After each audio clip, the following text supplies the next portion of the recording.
वंदो ज्ञानानंद करी नेमि चंद गुण कंद, माधव वंदित विमल पद पुण्य पयो निधि नंद।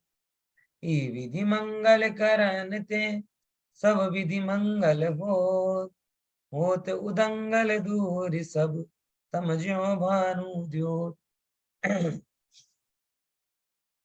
गुणस्थान विवेचन की चर्चा अपनी चल रही है और गुणस्थान विवेचन की चर्चा में पहला गुणस्थान अपने को चर्चा में लेना है। सबसे पहला तो जो पहले नंबर का गुणस्थान है, अपन ये गुणस्थान विवेचन को पढ़ेंगे कौन कौन से पॉइंट ऑफ व्यू से, वो जरा समझ। सबसे पहले अपन इनके स्वरूप के बारे में विचार करेंगे, फिर इसकी संख्या आदि के समय के बारे में विचार करेंगे, फिर श्रद्धा चारित्र आदि गुण की अपेक्षा विचार करेंगे, फिर विशेष अपेक्षा से विचार करेंगे, फिर आवागमन की अपेक्षा से विचार करेंगे और विशेष अपेक्षा से विचार करेंगे। इतना सारा अपन हर एक गुण स्थान में विचार करेंगे। आप सबको दिमाग पे इतना जोर डालने की जरूरत नहीं है। अभी एक गुण स्थान पे सारी पॉइंट्स आ जाएंगे क्लियर, तो आपको पता चल जाएगा कि कौन कौन से पॉइंट ऑफ व्यू से अपन इस पे विचार करने वाले हैं।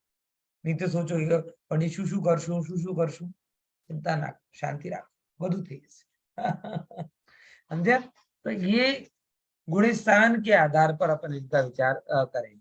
दूसरे नंबर की बात, गुणस्थान ये मेन आधार कहाँ से लिया जाता है?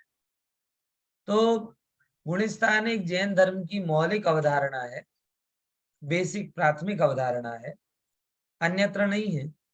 लेकिन जीव जब मोक्ष मार्ग पर क्रमशः आगे बढ़ता है, तो आगे बढ़ने पर जिन जिन स्टेज से वो पास आउट होता है या जिन स्टेज से वो गुजरता है, उन स्टेज को हम गुणस्थान कहते हैं।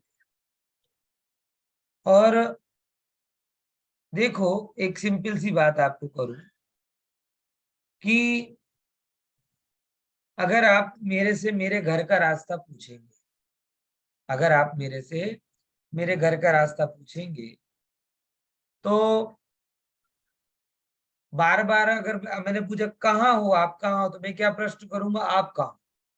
फिर उसके बाद में मैं बताऊंगा कि यहाँ से राइट जाना, यहाँ से लेफ्ट जाना, यहाँ पे रुकना, यहाँ ये आएगा, यहाँ वो आएगा। यानी जिस चीज का मैं ज्यादा विशेष वर्णन करूं, उससे मुझे ये समझ में आता है कि मैं उस चीज को बहुत अच्छे से और करीब से जानता हूं। जैनाचार्यों ने अगर 14 गुण स्थानों के द्वारा मोक्ष मार्ग का इतना क्लियर क्लियर वर्णन किया, तो इससे क्या पता चलता है कि जैनाचार्य मोक्ष मार्ग को बहुत करीब से जानते। अन्य जगह आप देखेंगे इतना करीब से वर्णन नहीं मिलता है। कहीं बोल देगा कि भगवान का आशीर्वाद मिला और उसकी मुक्ति होगी, कहीं बोल देंगे भगवान का जाप जपा और मुक्ति हो गई। कहीं तो ऐसा भी बोला जाता है, हिंदू परंपरा में तो कई बार ये बात आती है कि कई राक्षसों ने तो स्पेशली मुक्ति पाने के लिए भगवान के हाथों मरना डिसाइड किया। क्यों? क्योंकि उनके अंदर में क्या था कि जो भगवान के हाथों मरता है वो सीधा वैकुंठ जाता है।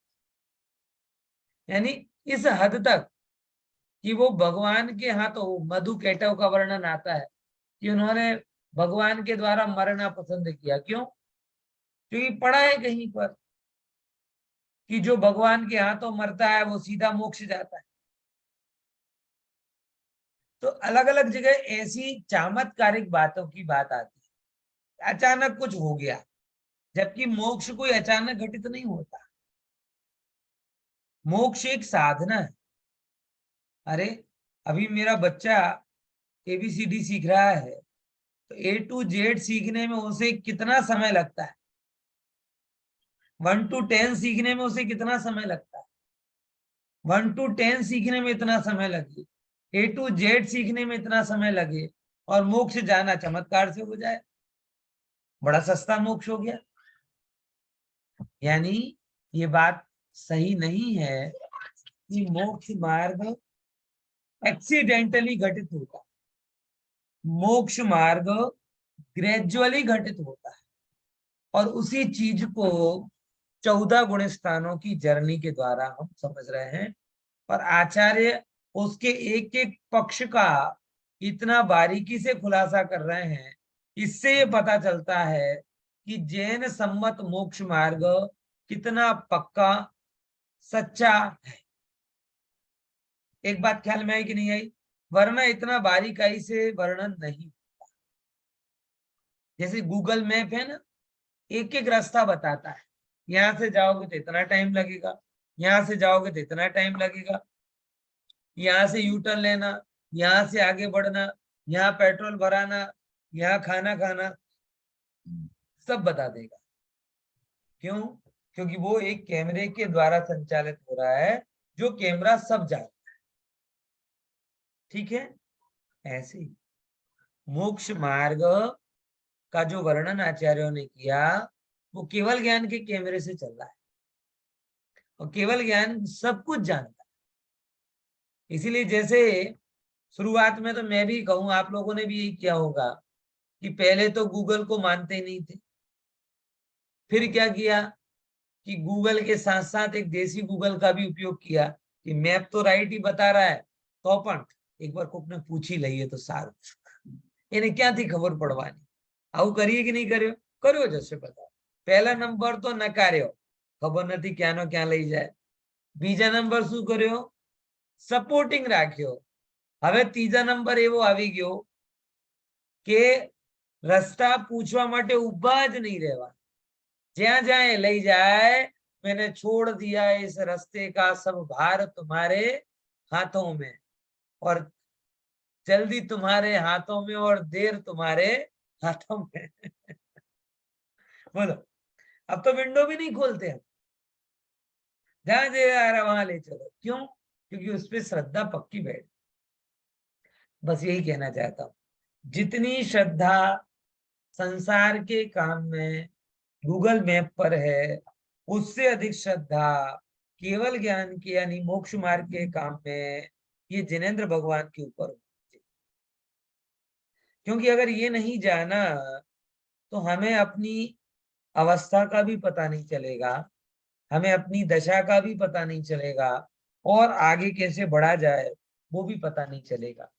और फिर क्या गड़बड़ी करेंगे कि हम अपनी बुद्धि के अनुसार मोक्ष मार्ग को समझने की कोशिश करेंगे, और अपनी बुद्धि के अनुसार मोक्ष मार्ग को समझने की कोशिश करेंगे तो क्या नुकसान होगा कि कभी चौथे गुण स्थान में ही अपने आप को मुनि के जैसा मान लेंगे, कभी मुनियों में भी दोष लगाएंगे, कभी अरंतों को ग्रस्त के जैसा मान लेंगे, कभी कुछ कभी कुछ। तो करुणानियोग जब भी पढ़ो तब एक बात ध्यान रखना कि अहेतुवाद आगम।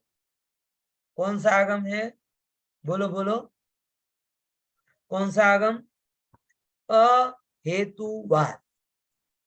पहला गुण स्थान वाला पहला गुण स्थान में क्यों है, और 13वें गुण स्थान वाले 13वें गुण स्थान में क्यों है, इसका कोई लॉजिक नहीं। अहेतुवाद एक ही लॉजिक आता है कि केवली ने सब जाना, और केवली ने वो बताया, और वो ज्ञान शास्त्रों में लिखा, और उसके आधार पर हम अपनी जर्नी तय कर रहे हैं। बिल्कुल वैसे ही जैसे सैटेलाइट से कैमरा देख रहे हैं, गूगल मैप उसकी इमेज दे रहा है, और उस इमेज के आधार पर हम अपनी जर्नी तय कर रहे हैं। आप ये नहीं कहोगे कि भाई अहमदाबाद से मुंबई जाने पर बड़ोदरा बीच में क्यों आता है, बाद में क्यों नहीं आता? अरे वो है इसीलिए बीच में आता है, और इसीलिए गूगल उसे बताता है। बोले हम नहीं मानते, हमें तो बड़ोदरा मुंबई के बाद चाहिए, खाली खोटा टाइम वेस्ट क्यों करें, बड़ौदा जाकर जब जाना ही नहीं है तो। बोले भले मानस सूरत गए बिना वो बड़ोदरा गए बिना मुंबई आएगा ही। शायद दृष्टांत गलत हो सकता है, बड़ौदा आता है कि नहीं है तो मुझे पता नहीं, आता है दिनेश भाई, मुझे सूरत कहना था एक्चुअल में, वो बड़ौदा निकल गया। दोनों सच है, दोनों सच। दोनों सच। चलो बढ़िया है, पहले बड़ौदा आएगा, फिर सूरत बाद आएगा, में से- फिर मुंबई आएगा। बराबर, समझे? मानो तो और नहीं मानो तो। तो क्योंकि जैसे क्षेत्र बदलते नहीं है, वैसे दशाएं भी बदलती नहीं।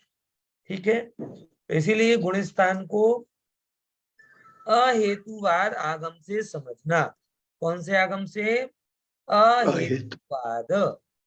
अहेतुवाद। ऐसा क्यों है? क्योंकि ऐसा ही। ऐसा ही क्यों है? क्योंकि सर्वज्ञ ने ऐसा ही देखा है। सर्वज्ञ ने ऐसा क्यों देखा है? क्योंकि ऐसा है ना? तो शुरू में भी है आएगा और लास्ट में भी है आएगा। नहीं आई समझ में बात? है नहीं आई? ऐसा नहीं, है पहले बोला, आपने प्रश्न किया ऐसा क्यों है, तो फिर उत्तर आएगा ऐसा ऐसा इसलिए है। है क्योंकि ऐसा शास्त्रों में लिखा है। ऐसा शास्त्रों में क्यों लिखा है? क्योंकि ऐसा सर्वज्ञों ने जाना है। सर्वज्ञों ने ऐसा क्यों जाना है? क्योंकि ऐसा ही है। समझे? तो ऐसा ही है से शुरू हुआ और लास्ट में कहा पूरा हो गया? ऐसा ही।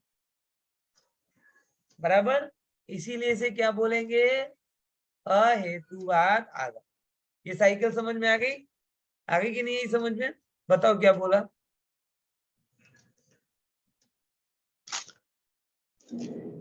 ऐसा क्यों है? पहले मैंने बोला क्योंकि ऐसा है, तो आपको हाँ, प्रश्न होगा क्यों है? क्यों है? क्या आएगा? शास्त्रों में है, शास्त्रों ऐसा में है। है।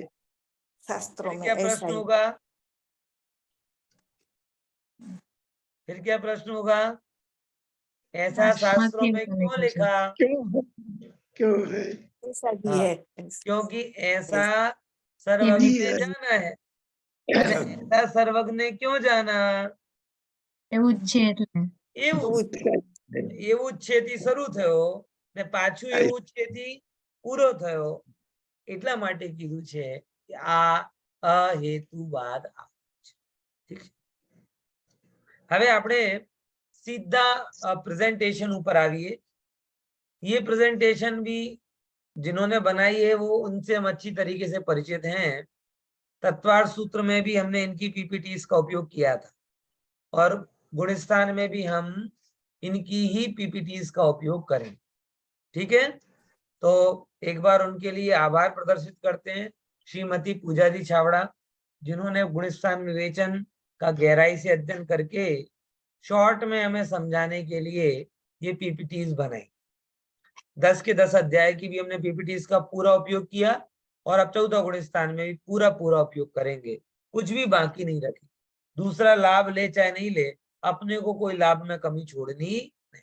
ठीक है, और ये प्रकाश जी छाबड़ा और पूजा बेन छाबड़ा और विकास जी छाबड़ा, ये पूरी छाबड़ा फैमिली इंदौर में है। और आपको ये जानकर आश्चर्य भी होगा और आनंद भी होगा कि ये तीनों अमेरिका में थे, तीनों ओह, माइक्रोसॉफ्ट में जॉब करते थे और 35-40 साल, आई थिंक कुछ ज्यादा उम्र नहीं थी, 35 के अंदर अंदर ही वहां से निवृत्ति लेकर सब काम वाइंड अप करके अब बहुत अच्छे से वो आराधना और स्वाध्याय आदि कर। इतना मतलब उनके जीवन का एक प्रेरक तत्व है। मुंबई में ऐसा भी कहा जाता है कि 2008 में जब ये लॉन्च हो रहा था विंडोज 2008, तब लोगों ने बोला उतने तो रुक जाओ। तब उन्होंने बोला कि उतने में मेरी आयु बन गई तो मैं क्या करूं। तो बना के रिलीज होने तक भी नहीं रुके और छोड़कर आ गए। मतलब अगर आप अच्छे आदर्श चुनना चाहते हो तो जगत में बहुत अच्छे अच्छे लोग भी हैं, लेकिन हमें तो रमन लाल और छगन लाल ही अच्छे लगते हैं, हम क्या समझे कि नहीं समझे? हाँ, और इसलिए बार बार कहते थे वो कर रहा है, वो कर रहा है, वो कर रहा है, ये कर रहा है। अच्छे अच्छे काम करने वाले नहीं दिखते, है ना? ये रमन लाल छगन लाल ये दिखते हैं कि जो भटकती आत्माएं भटक रही हैं, बराबर, मौजीली आत्माएं मौज कर रही हैं, साधक आत्माएं साधन कर रही हैं, साधना कर रही हैं, ये हमें दिखाई नहीं देता। ये हमारी दृष्टि का एक बहुत बड़ा दोष है। ठीक है, तो पुनः पुनः उनका एक आभार प्रस्तुत करते हैं और अपन इसको आगे बढ़ाते हैं। यशपाल जी का भी आभार, बार बार मैं शुरू में तो बोला ही था, पुनः बोलूंगा कि हमारे जैसे सारे विद्यार्थियों को गुणस्थान बचपन मतलब पाए से समझाने वाले यशपाल जी, 2 साल पहले उनका देह विलय हुआ, मतलब देह वियोग हुआ हमारे साथ में। उनका भी जैन आध्यात्मिक करणान योग की स्थापना में बहुत बड़ा योगदान, बराबर, जिन्हें हम अन्ना जी कहते थे। सब लोगों को, हजारों शास्त्रियों को गुणस्थान उनने ही राजा राजा कहकर पढ़ाया। राजा कहते थे हमेशा, राजा के नहीं, राजा ऐसा करो, राजा ऐसा करो। तो उनको भी मैं याद करता हूँ। तो इन दोनों को याद पूर्व करके आगे की अपन चर्चा करते हैं। देखो, और तीसरे जिनको अगर नहीं करेंगे याद तो भी बुरा रहेगा, वह हैं आचार्य नेमी चंद जी। वो कौन है? नेमी चंद जी आचार्य, जिन्होंने चामुंड राय को समझाने के लिए गौमटसार जीवकांड ग्रंथ की रचना की, और उस जीवकांड के आधार से ही ये 14 गुणस्थानों का क्लियर कट स्वरूप सबके सामने आया। तो ऐसे उन आचार्य नेमीचंद जी को भी स्मरण करते हैं कि जिन्होंने ये जीवकांड लिखा और उसके आधार पे एक स्पष्ट प्ररूपणा गुणस्थानों की जैन समाज में चालू। ठीक है, ऐसे महापुरुषों को स्मरण करते हुए अपन आदि मंगल किया, अब आगे बढ़ते हैं। देखो, भूमिका क्या लिखा है भूमिका में, पढ़िए दिनेश भाई। यह गुणस्थान प्रत्येक जीव को अनादि काल से स्वयं सिद्ध है। वर्तमान सिद्ध भी पूर्व में इस गुणस्थान में थे। ओके, यानी ये एकमात्र ऐसा गुणस्थान है जिस गुणस्थान को पाने के लिए आपको किसी गुण की जरूरत नहीं। एकदम निर्गुण व्यक्ति होगा, गुणहीन होगा, पापी होगा, मिथ्या दृष्टि होगा, वो सब बाय डिफॉल्ट कहाँ रहेगा? पहले नंबर के गुणस्थान में होगा। अनादि से सिद्ध नाम गुण है, मगर इसमें सारे अवगुणी जीव रहते हैं। ख्याल में आया? लेकिन ध्यान रखना, जो आज के सिद्ध हैं, घबराना भी नहीं, जो आज के सिद्ध हैं वो भी कल इसी गुणस्थान में थे। जैसे बाजू में सिंह का जीव दिख रहा है, ये सिंह का जीव अभी मिथ्यात्व गुणस्थान में था और मुनिराज के उपदेश से तुरंत कौन से गुणस्थान में आ गया? चौथे गुणस्थान में आ गया। यानी ये गुणस्थान है और बदलने में भी इसे समय नहीं लगता। लेकिन पुरुषार्थ नहीं करोगे तो माथा कूट कूट कर मर जाओगे, तो भी गुणस्थान बदलेगा नहीं। बराबर ख्याल में आया? तो ये इसका आपको समझना, अनादि से है, स्वयं सिद्ध है, इसे पाना नहीं पड़ता। इसके ऊपर के सारे गुणस्थान कहीं ना कहीं विशेष रूप से सिद्ध होते, लेकिन ये गुणस्थान कैसा है? स्वयं सिद्ध है कि जो भी जीव है वो सब इस गुणस्थान से सहित। और दूसरे नंबर पे क्या बात बोली? वर्तमान सिद्ध भी पूर्व में इस गुणस्थान में थे, कि जो आज के सिद्ध हैं वो भी पहले इसी गुणस्थान में थे, जिसका एक चित्र आपके पीछे लगा हुआ है कि आज महावीर भगवान सिद्ध की अवस्था में है, वो कल सिंह की अवस्था में थे और तब वहां मिथ्यात्वी थे। फिर उन मुनिराजों के उपदेश से उन्हें सम्यक दर्शन प्राप्त हुआ। ठीक है, चलिए आगे का पढ़ते हैं। हाँ, कोई प्रश्न था? शब्दार्थ। हाँ, शब्द मिथ्या यानी झूठा, उल्टा। तो यानी पना, मान्यता। मिथ्यात्व यानी उल्टी मान्यता या विपरीत श्रद्धा। बहुत बढ़िया।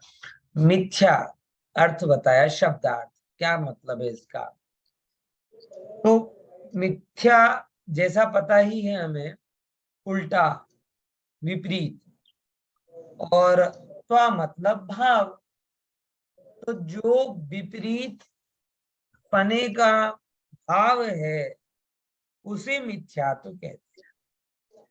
प्रश्न हो सकता है किसमें विपरीतता चाहिए, कैसी विपरीतता चाहिए, तो आगे तो आएगा ही आएगा, लेकिन समझ लो दो प्रकार की विपरीतताएं होती।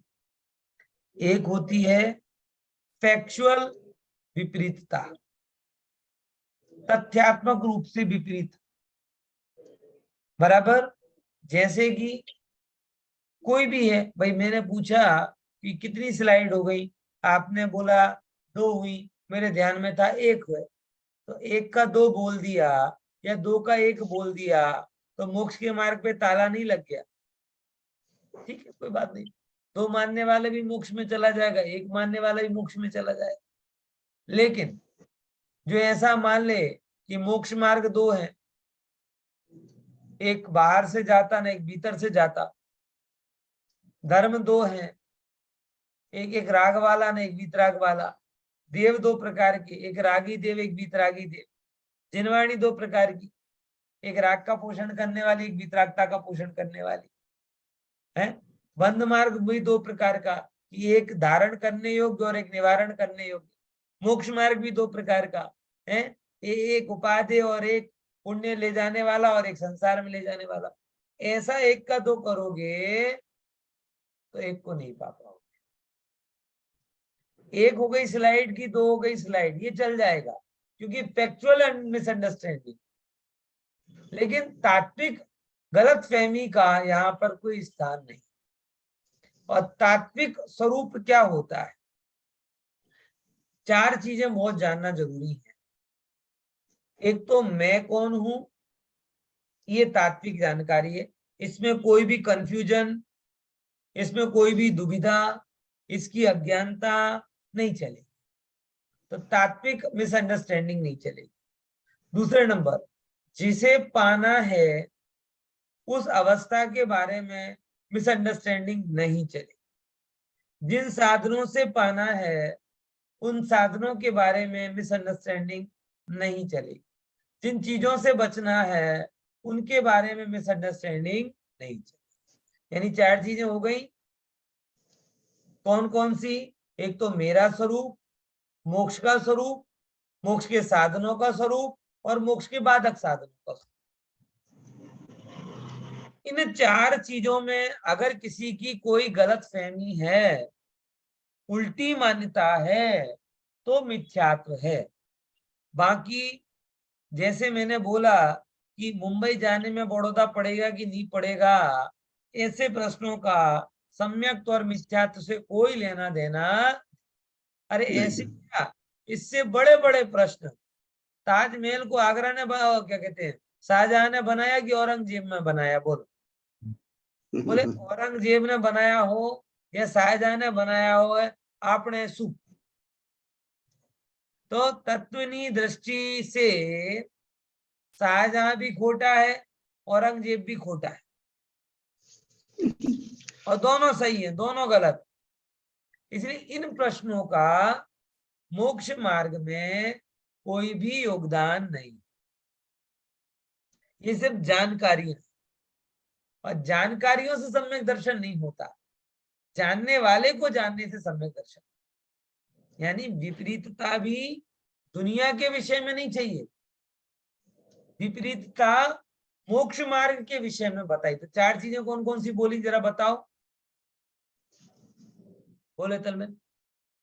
હું કોણ છું, बराबर, પછી કઈ અવસ્થા જોઈ છે, हाँ वेरी गुड, સાધન हाँ અને એમાં જે બાધક હોય ઈ. बराबर।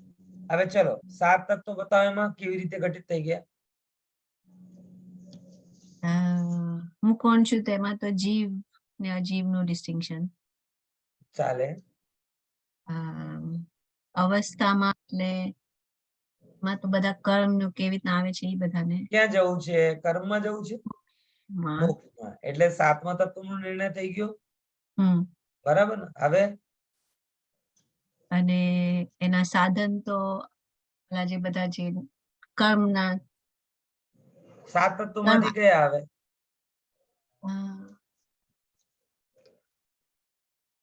સંવર અને નિર્જરા. સંવર, હા, સંવર ને નિર્જરા. અને વેરી બાધક તો બંધ અને આશ્રમ. Very clear. तो ये चार चीजों में सातत्व आ गई कि नहीं है? मैं कौन हूं, इसमें जीव का शब्दान, और जीव के शब्दान में जो मैं नहीं हूं उसका शब्दान यानी अजीव का शब्दान भी आ गया। क्लियर। फिर मुझे कहाँ जाना है, इस चीज के द्वारा कहाँ जाना है, मोक्ष का शब्दान हो गया, और कहाँ नहीं जाना ये समझने पर पूरी दुनिया का शब्दान हो गया कि हमें केवल मोक्ष में जाना है और मोक्ष के सिवा और कहीं नहीं जाना। फिर साधक कारणों में किसे लिया? साधक कारणों में संवर निर्जरा को और बाधक कारणों में आश्रवबंध को। इस प्रकार से सात तत्वों का यहाँ पे प्रॉपरली श्रद्धान हो जाता है, और इसीलिए इन सात तत्वों की विपरीत श्रद्धा को मिथ्यात्व कहते हैं और इनकी सच्ची श्रद्धा को सम्यक्त्व कहते हैं। ठीक है, अगला पढ़ो परिभाषा। परिभाषा। दर्शन मोहनीय मिथ्यात्व कर्म का उदय, उसमें कर्म में और निमित्त। हाँ। दूसरी बाजू जीव में अतत्व श्रद्धान रूप भाव वो जीव में होता है। बराबर। यानी इसकी परिभाषा क्या बनाएगी कि दर्शन मोहिनी के उदय से, दर्शन मोहिनी मिथ्यात्व कर्म के उदय से जीव को जो अतत्व श्रद्धान रूप भाव होते हैं उसे मिथ्यात्व गुणस्थान कहते हैं। क्या परिभाषा बनी? बोलो बोलो। दर्शन मोहिनी कर्म के, मिथ्यात्व कर्म के उदय से जीव में जो अतत्व श्रद्धान रूप भाव होते हैं उन्हें मिथ्यात्व गुणस्थान कहते हैं। बराबर। अब यहाँ पे दो चीजें आ गई परिभाषा में, डेफिनेशन में। एक आई बात, क्योंकि देखो 14 गुणस्थान अकेले जीव के नहीं, अकेले जीव के नहीं। मैंने आपको पहले एक परिभाषा बताई कि नहीं बताई, वो जरा समझना जरूरी है। पहले गुणस्थान को समझने से पहले जरा एक पुस्तक का एक इम्पोर्टेंट चैप्टर है जो जो पढ़ना थोड़ा जरूरी लगता है। वो कौन सा? ये वाला, गुणस्थान की परिभाषा। एक सेकंड, इसके अलावा गुजराती वाला देखते हैं।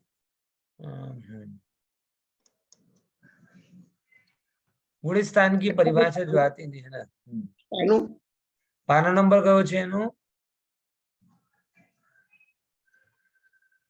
देखो ये प्रश्नोत्तर तो ठीक है, बहुत आगे आगे। ये एक्चुअली गुणस्थान समझना, मोह और योग के निमित्त से जीव के होने वाली श्रद्धा और चरित्र गुण की, हाँ ये देखो 48।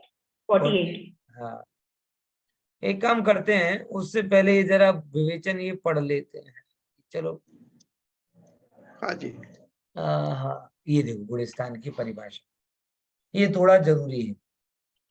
गुणस्थान की परिभाषा क्या कहलाती है, ये ऊपर का पढ़ना, यहाँ पे मैं बोल रहा हूँ उसको दोहराना थोड़ा थोड़ा। ओके। मोह अने योगना निमित्त थी, बोलो। मोह अने योगना निमित्त थी जीवनी श्रद्धा तथा चारित्र गुणनी श्रद्धा थवा वाड़ी तारतम्य रूप अवस्था ने गुणस्थान कहे छे। अवस्था ने कहे। देखो क्या बोला यहाँ पर, मोह अने योगना निमित्त थी। इसकी चर्चा अपन ने की कि मोह यानी दो फैक्टर आएंगे इसके, एक तो दर्शन मोहिनी और एक चारित्र मोहिनी। तो जिसको अपन ने पहले गुणस्थान की परिभाषा में भी ले लिया था 14 गुणस्थान वाले अध्याय में, कि दर्शन मोहिनी के उदय से होते हैं शुरुआत के 4 गुणस्थान, और चरित्र मोहिनी के उदय से होते हैं 5, 6, 7 से लेकर 12वें तक के गुणस्थान, और योग के निमित्त से कहे जाते हैं 13वें और 14वें नंबर के गुणस्थान। ठीक है, तो 3 मोह और योग का अर्थ ख्याल में आ गया? कौन बताएगा? 3 अवस्था, मोह में 2 भेद करो, दर्शन मोहिनी ने चरित्र मोहिनी, बराबर, और फिर योग में। तो दर्शन मोहिनी के उदय से कितने हो रहे हैं? 1 से 4, वेरी गुड, समझे? चरित्र मोहिनी के उदय से कितने हो रहे हैं? 5 to 12, बराबर, और उसके बाद योग के उदय से कितने हो रहे हैं? 13 and 14। अब दूसरे नंबर की बात यहाँ पर कहें जो बड़ी जानने लायक है, श्रद्धा और चरित्र गुण। किसके? श्रद्धा और चरित्र।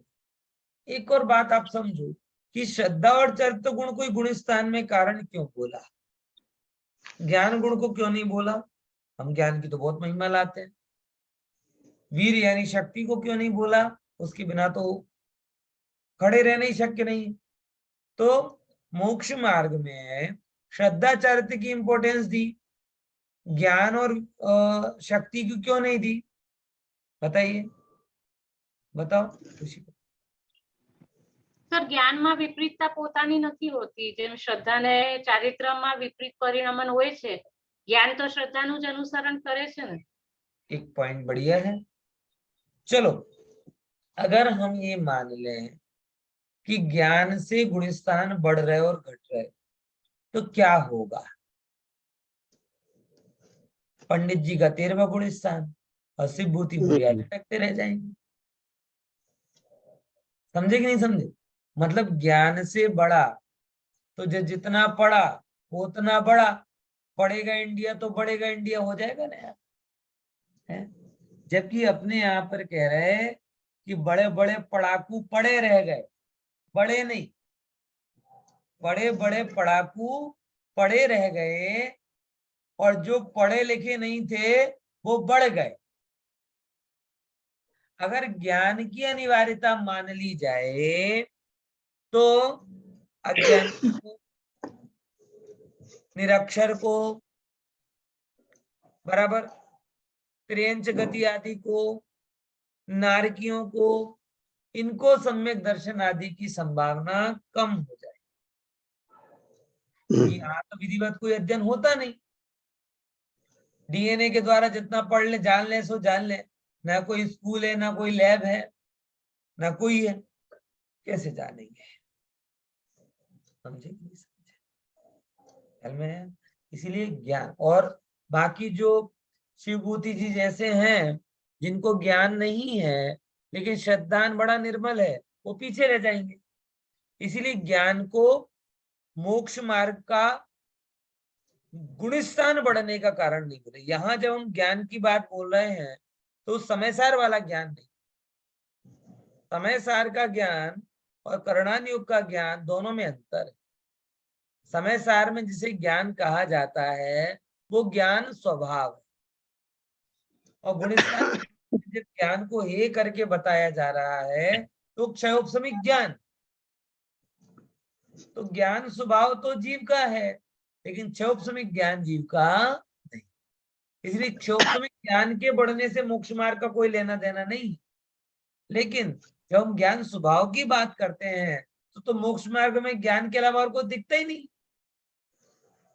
क्योंकि जो जो कुदरती हो रहा है, कर्म के निमित्त के बिना हो रहा है, समय सार में उस सबको ज्ञान बोला जाता है, और जो इसके अलावा पर की सहायता से हो रहा है उसे अपने मानने को अज्ञान बोला जाता है। इसलिए दोनों ज्ञान में अंतर है। हाँ बोलिए। એટલે આમાં જ્ઞાન કીધું નથી પણ ઓલરેડી ઇન્ક્લુડેડ જ છે ને, જે हाँ? સ્વભાવ છે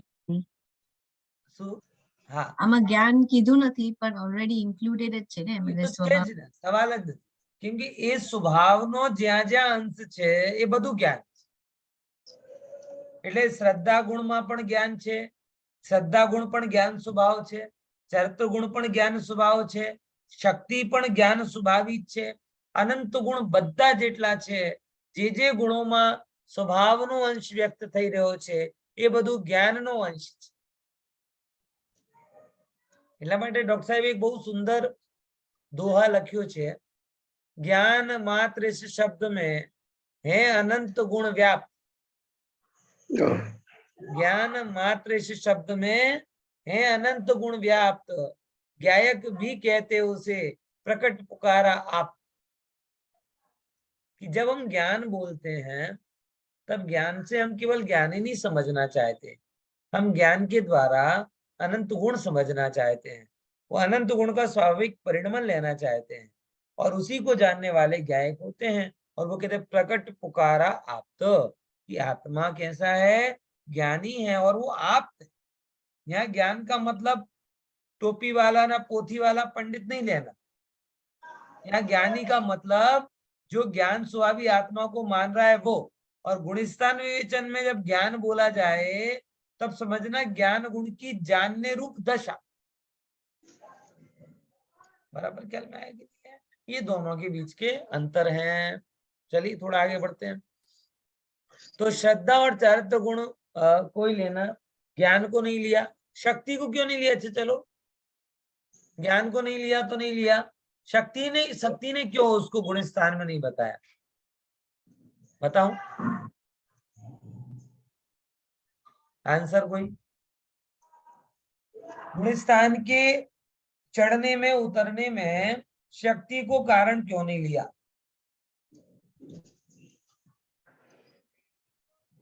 नहीं आया क्या? चलो बताता हूं। शक्ति हमेशा न्यूट्रल होती है। शक्ति शक्ति है, वो पॉजिटिव भी हो सकती है, नेगेटिव भी हो सकती है। फॉर एग्जाम्पल ये मोबाइल में बैटरी है ना, पावर है, बराबर। अब इससे आप प्रवचन सुनो चाहे पिक्चर देखो, पावर कुछ बोलेगा कि नहीं? नहीं, प्रवचन में तो व्यक्त होऊंगा ना, पिक्चर में व्यक्त नहीं होऊंगा। इसकी कोई चॉइस होती है क्या? पावर का अगर मेरे पास होगा तो लगा दूंगा, तो मुझे प्रवचन सुनना हो तो प्रवचन सुनना, तुम्हें क्या कहते कुछ और करना हो तो जो करना चाहो वो करना। समझेंगे? और यही बात, वो न्यूट्रल है।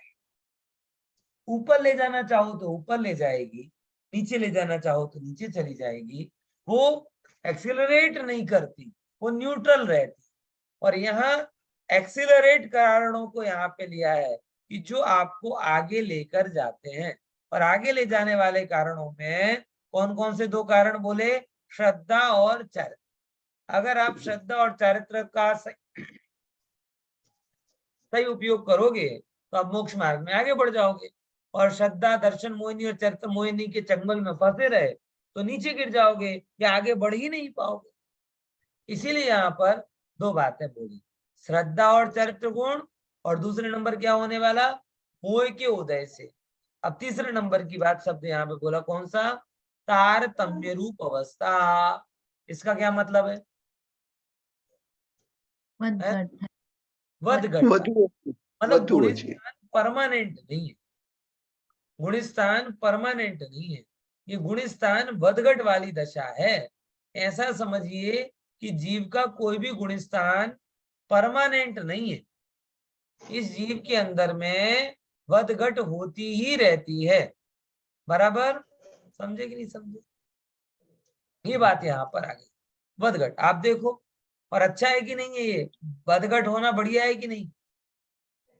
मैं आपसे पूछता हूँ, चलो, गुणस्थानों की वदघट होना ये अच्छी बात है कि नहीं दिनेश भाई? सर अच्छे से मिथ्यात्व से अच्छा हो तो अच्छी बात है, लेकिन वो नीचे गिरे तो अच्छी बात नहीं है। अच्छी बात नहीं है, लेकिन इसी से तो आप दृढ़ रहते हैं। विचार करके देखो, वध होना तो हमें अच्छा लगता ही है, लेकिन घट होने का डर भी आपको खोटा काम करने से रोकता है। आज लौकिक में कहते हैं ना, इंडिया में सरकारी नौकरी को पाके कोई काम करना बंद कर देता है। क्यों? सरकारी जमाई हो गए। अब वो बद तो होगा, घट नहीं होगा वहां पे। और प्राइवेट नौकरी में अच्छा काम करता है व्यक्ति, एफिशिएंसी ज्यादा रहती है। क्यों? અહીંયા तो कोई बापा નથી, અહીંયા जो બેસાડે આપણે, કોઈ સસુરજી નથી जो हमने जमाड़े, सासू નથી जो जमाड़े। जमाई क्या बने? સરકારી નોકરીમાં બને એમ કહેવાય લૌકિકમાં. ગવર્મેન્ટ જોબ એટલે સરકારને જમાઈ, એટલે આખી જિંદગી સાચવશે. જમાઈ જાઓ ને વધારેમાં વધારે શું કે છે કે અહીંયાથી નહીં આ જગ્યા બેસી જાઓ, આ જગ્યા નહીં પેલી જગ્યા બેસી જાઓ, પણ કાઢશે નહીં. અને પ્રાઇવેટ નોકરી કેવી? તરત કાઢી મૂકે. તો મળશે, નહીં કરો ગો. તો ઘરે જાઓ. ગચ્છતુ, નીકળો. ख्याल में आवे छे कि तो ये बदघट होना भले ही अपने को थोड़ा बुरा लगता है, लेकिन इसमें दो अच्छाई छिपी हुई है। एक तो आप बढ़ भी सकते हो, ये उत्साह बढ़ाता है। और मनुष्य गति में तो स्पेशल, देवगति वाले को बोला तुम बढ़ोगे तो कहां तक बढ़ोगे? बढ़कर पहले से चौथे में कूदका मारोगे। और मनुष्य को बोला तुम बढ़ोगे तो कहां तक बढ़ोगे? बोले ऐसी जंप लगाओगे, ऐसी जंप लगाओगे कि सारा संसार छूट जाए, छोड़ के चले जाओ। इतना वध हो सकता है। साथ ही साथ मुनि राजों को भी जिस बात का भय रहता है वो कौन सा है? घट, कि भाई बढ़ गया हूं, आधा रास्ता तय कर लिया है, लेकिन अगर जरा सा भी प्रमादी हो गया तो वापस आने में टाइम नहीं लगेगा। तो मुनिराज को घट का डर भी होता है और हमें बढ़ने का उत्साह भी होता है। कुल मिला के दोनों ही चीजें मोक्ष मार्ग के लिए जरूरी। इसीलिए तारतम्य रूप दशा होना ये ठीक है। फिर तो कहते हैं साहब, तो ये जो अगर तारतम्य रूप दशा होना अच्छा है, तो फिर ये समय सार में नित्य को अच्छा क्यों बोला, अनित्य को अच्छा बोल देते ना। तो ये समय सार की अलग विवक्षा है। समय सार में हमें इतना बताना है, कौन सा समय सार में हमें इतना बताना है कि जो वस्तु का त्रिकालिक स्वरूप है और वो बदघट वाला हो। फिक्स डिपॉजिट भी तो कोई चीज होती कि नहीं होती है? फिक्स डिपॉजिट भी कोई चीज होती कि नहीं होती? अगर वो नहीं होगी फिक्स डिपॉजिट वाली चीज, तो कितनी समस्या है। सब आयाराम गयाराम हो जाए तो कितनी प्रॉब्लम होगी। इसीलिए वो समय सार की नित्यता भी जरूरी है और पर्यायों का बदघट होना वो भी ठीक है। दोनों अपनी अपनी जगह ठीक है। कुल मिला के जैसे कोई आपसे पूछे कोई बदलना अच्छा है कि बुरा, बोले थोड़ा बदलना भी अच्छा है, लेकिन बदलते बदलते इतने नहीं बदल जाना कि तुम कौन हो यही ढूंढना पड़े। तो स्थिर रहना भी अच्छा है। पॉइंट समझ में आया कि नहीं है? तो समय सार नित्यता पर दृष्टि करता है और गुण स्थान में अवस्था पर दृष्टि किया जाए। देखो अब इसके 14 भेद होते हैं, ये भी आपको पता होगा, पता है ना कौन कौन से हैं? देखो आपके सामने है बराबर। पहले नंबर का गुण स्थान कौन सा है? मिथ्यात्व गुण स्थान। दूसरे नंबर का बोलो, अविरति है। सम्यक्त्व। थर्ड वन सम्यक मिथ्यात्व। चौथा अविरत सम्यक्त्व। पांचवा देश विरत। छठा सातवां अप्रमत्त। आठवां अपूर्वकरण। नौवां अनिवृत्ति। 10वां सूक्ष्म सांप्रदाय। हाँ 11वां उपशांत मोह। 12वां क्षीण मोह। 13वां सहयोगी और 14वां अयोग्य। बहुत बढ़िया। अब ये 14 गुण स्थान में ये गाथा है ऊपर वाली, अगर आपको याद प्राकृत गाथा याद रहती है तो यहाँ पर आएगी कोई मिच्छो शासन मिश्रो अविरत सम्मो या देर से विरुद्धो या, है ना, ये गाथा है, आप इसको देख रहे। अब इसमें जो एक क्लासिफिकेशन किया वो बड़े जानने लायक, बहुत अच्छा है।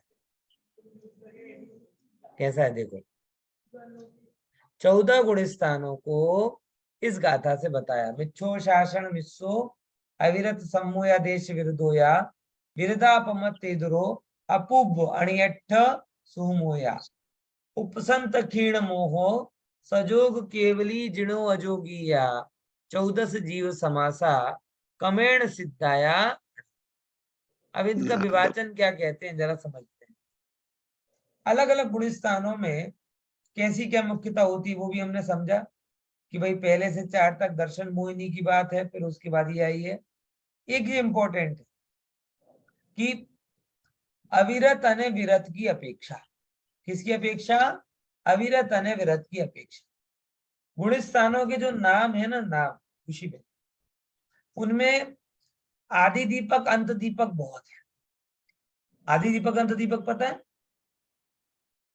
जैसे जैसे कोई भी दिया हो वो शुरू में रख दे तो एंड तक प्रकाश करता है, और एंड में रख दे तो शुरू तक प्रकाश करता है। तो जैसे चौथा गुण स्थान आया अविरत सम्यक, तो इसमें अविरत शब्द अंत दीपक है और सम्यक शब्द आदि दीपक। दैट मीन्स कि फ्रॉम 1 to 4 सारे गुण स्थान कैसे हैं?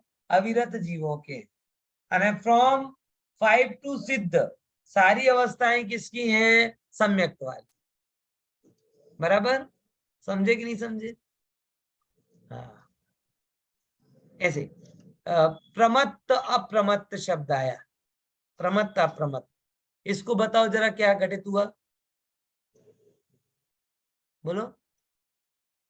फ्रॉम, बोलो खुशी भाई। हाँ बोलो दिगेश भाई बोलो। છથી 12 પ્રમત નહીં, છથી ચાલુ થાય ને પ્રમત, એટલે એક થી 6 ને हाँ, એક થી फ्रॉम 6 1 અંત to દીપક. 6। પ્રમત ને પછીના બધા અપ્રમત. हाँ, फ्रॉम 1 to 6 प्रमत्त, बराबर, और फ्रॉम 7 to ऑनवर्ड्स आगे तक वो सब क्या है? अप्रमत्त। तो ये क्या हुआ? प्रमत्त शब्द अंत दीपक है और अप्रमत्त शब्द 7वें गुण स्थान से आदि दीपक है। 10वें गुण स्थान में एक शब्द आता है सूक्ष्म सांपराय। इसमें सांपराय शब्द क्या है? આદિ દીપક अंत પછી दीपक। Very good. इसके आगे ये फ्रॉम 1 to 10 10वें गुण स्थान तक संप्राय यानी कषाय थी, उसके आगे कोई कषाय ख्याल में रख दी। सहयोग केवली, इसमें सहयोग शब्द क्या है? योग साथे। हाँ, तो 13मा गुण स्थान वाला योग साथे होए कि આપણે બધા પણ છીએ। 1 થી 13. हाँ, બધા બી છીએ। यस, फ्रॉम 1 to 13 ये सहयोग है। ये जो जो शब्द बोला है ना, शब्द वो अपने साथ में एक क्रम रखता है। यानी 13वें का नाम सहयोग है, तो एक्चुअल में अपना नाम पता क्या होगा? पहले गुण स्थान का नाम मिथ्यात्व सहयोग। अविरति प्रमत्त कषाय सहयोग गुण स्थान। આટલી બધી પદવી મળી ગઈ. સવાલ જ નથી ના, ઘડાયેલા છીએ પદવીઓથી, અત્યારથી નહીં અનાદિથી છે। પણ એ એટલા માટે કે જેમ હાથીના પાવમાં બધા આવી જાય એટલે જે મિથ્યાત્વી છે એટલે સર્વગુણ સંપન્ન છે જ। સમજે કે નહીં સમજે? આ કહેવાય ને મિથ્યાત્વી ગુણસ્થાન એટલે શોલેનો જય કે વીર કોણ હોય? બાદશાહી ગુણસ્થાન સર તમે હંમેશા કહો છો। बराबर कि मौसी ऐसा करता है, मौसी वैसा करता है कर કરીને બધા ગુણ આવી જાય ને, મિથ્યાત્વ ગુણસ્થાન વાળો એવો કે જ્યાં મિથ્યાત્વ પણ છે, મિથ્યાત્વ કીધું તો અવિરતિ પણ આવી જાય, પ્રમત્ત પણ આવી જાય, કષાય પણ આવી જાય, એટલે યોગ પણ આવી જાય। તો ખરેખર આમ જોવા જઈએ તો આપણા પહેલા ગુણસ્થાન વાળાનું શું નામ આવે? મિથ્યાત્વ, અવિરતિ, પ્રમત્ત, કષાય, યોગ સહિત ગુણસ્થાન। मिथ्यात्व, साविरति, सप्रमत्त, सकसाय ने सहयोग गुणस्थान આવી। बराबर આવી રીતે ઉપરનો તમે ઘટિત કરી લેજો। तो सहयोग केवली शब्द कैसा है? आदि दीपक है। और अयोग केवली अंत दीपक। अंत दीपक। इसमें अंत में क्या आएगा? कुछ नहीं, अंत खत्म। ना ખાલી ना, કેવલી જ આવશે ને. अयोग 14वां गुणस्थान અને देन सिद्ध भगवान। सिद्ध। सिद्ध भगवान भी इसके अंतर्गत आ जाएंगे। ओके, આ પ્રમાણે ગુણસ્થાનનું વિવેચન કરવું છે। હા જો હવે અહીંયા કહે છે वाचो दिनेश भाई કેટલામું 5મા નંબર પાંચમું. આ સામે દેખાય છે અવિરત હા અવિરત અને વિરતની અપેક્ષા પ્રથમ મિથ્યાત્વ ગુણસ્થાનથી લઈને ચોથા અવિરત સમ્યક્ત્વ ગુણસ્થાન સુધીના જે સર્વ જીવ અવિરત છે એ અવિરત જ છે. પાંચમું ગુણસ્થાન અવિરત નું છે. છઠ્ઠા પ્રમત વિરત થી લઈને અપ્રમત આદિ ઉપરના સર્વે ગુણસ્થાન વર્તી જીવ વિરત જ છે. બરાબર. એટલે આટલું ખબર પડી ગઈ કે ફ્રોમ 1 to 4 અવિરત, પાંચમામાં શું કહેવાય કાચી પાકી એટલે વિરત અવિરત, અને છઠ્ઠાથી વિરત બધા. પછી હવે છઠ્ઠા નંબરનું પોઈન્ટ વાંચો. અજ્ઞાની મિથ્યાત્વી અને જ્ઞાનીની અપેક્ષા પ્રથમ મિથ્યાત્વ ગુણસ્થાન થી લઈને બીજા સાસાદન ગુણસ્થાન સુધી સર્વ જીવ મિથ્યા શ્રદ્ધાના ધારક હોવાથી અજ્ઞાની છે, કારણ કે તેઓને સમ્યક દર્શન નથી. વિશેષ એટલું છે કે ત્રીજા ગુણસ્થાન વર્તીને મિશ્ર શ્રદ્ધાની અથવા મિશ્ર જ્ઞાની પણ કહેવાય છે. બીજા ત્રીજા ગુણસ્થાન વર્તી જીવ ભવ્ય હોવાથી તેમનો મોક્ષ પણ નિશ્ચિત જ છે.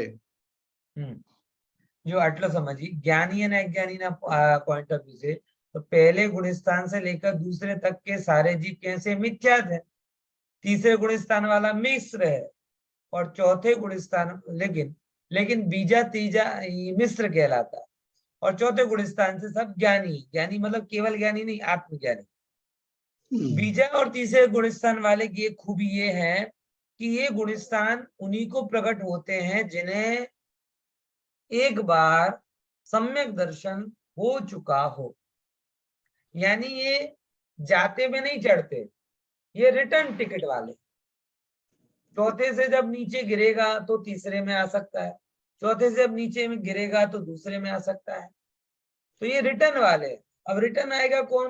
कि जिसने सम्यक दर्शन को पाया है, और सम्यक दर्शन को जिसने पा लिया, इससे प्रूफ हो गया कि वो जीव कैसा है, भव्य है.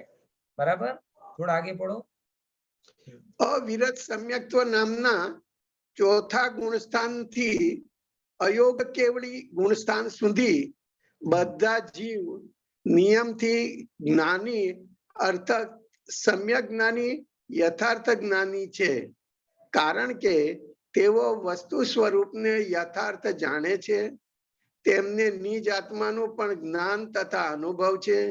જે સર્વજ્ઞ થઈ ગયા છે, અરહંત ભગવાન થઈ ગયા છે, તેમના જ્ઞાનનું સમ્યકપણું તથા ચોથા અવિરત સમ્યક્ત્વ ગુણસ્થાન વર્તી અવ્રતી શ્રાવકના જ્ઞાનનું સમ્યકપણું સમાન છે. આ બંનેના જ્ઞાનના સમ્યકપણામાં કિંચિત પણ અંતર નથી. આથી સમ્યક દ્રષ્ટિ પણ શાસ્ત્રનો યથાર્થ વક્તા છે. તેનો ઉપદેશ પણ સમ્યક્ત્વની ઉત્પત્તિમાં નિમિત્ત કહેવાય છે. અહીં સર્વજ્ઞ ભગવાન કેવળ જ્ઞાની અર્થાત પૂર્ણ જ્ઞાની છે, અને ચોથા ગુણસ્થાન વર્તી જીવ સમ્યક જ્ઞાની હોવા છતાં પણ અલ્પજ્ઞ છે. આ જે અંતર છે તેને માનવું જરૂરી જ છે. बराबर. आज समझ में आया ये बात? कितनी बड़ी बात कही कि सम्यक ज्ञानी के ज्ञान में और केवल ज्ञानी के ज्ञान में श्रद्धान के पॉइंट ऑफ व्यू से रत्ती मात्र अंतर नहीं. जैसे एक 2 साल का बालक, जैसे अपन कहे ना नरेंद्र मोदी है, बराबर, प्रधानमंत्री बनने के बाद अपनी माँ को जाना, और जब प्रधानमंत्री नहीं थे, 1 महीने 2 महीने 3 महीने 5 महीने के बालक थे, तब अपनी माँ को जान रहे थे. दोनों के ज्ञान की प्रतीति में क्या अंतर? भले ही जब वो 5 महीने के थे तब वो माँ का नाम भी नहीं जानते, और आज हीराबा हीराबा हीराबा को सब जानते. पॉइंट समझ में आया? 5 महीने के मोदी जी जब अपनी माँ को नहीं जान रहे थे, तब भी नाम नहीं जानते थे, जानते तो थे, नाम नहीं जानते थे, तब भी उनकी प्रतीति, और जब उनको सारी दुनिया जान रही और हीराबा को भी सारी दुनिया जान रही, तब उसकी प्रतीति, दोनों में प्रतीति के एंगल से क्या अंतर है? अब स्वयं के 75-80 साल के जीवन के बाद वो माँ को ज्यादा अच्छे से जान पा रहे होंगे कि माँ ने कितनी तकलीफें उठाई, ना ये किया ना वो किया। बचपन में नहीं भी जान पा रहे होंगे इतनी गहराई से माँ को, लेकिन तो भी ये माँ मेरी है, ये जो प्रतीति, फर्स्ट प्रतीति है, वो एज इट इज रहती ना पूरी लाइफ लॉन्ग। दुनिया के पद, दुनिया की उपलब्धि, दुनिया का कोई भी चीज उस प्रतीति को बदल नहीं पाता कि सी इज माई मदर। ये ज्ञानी की तरह कि केवली भगवान केवली होकर सब कुछ जान रहा है, सम्यक ज्ञानी अनुभव के द्वारा जान रहा, लेकिन दोनों की प्रतीति एक सी ही है, ये यहाँ सिद्ध कर रहा है। इसीलिए चौथे गुण स्थान को भी यथार्थ वक्ता कहा जाता है, उसका भी सम्यक दर्शन में होता है, लेकिन उनका ज्ञान यथार्थ है, मगर केवल ज्ञान जैसा नहीं, इतना समझ। इतनी चर्चा आज अपनी हुई, विशेष अपन अगली क्लास को करेंगे। जय जिनेन्द्र। जय जिनेन्द्र।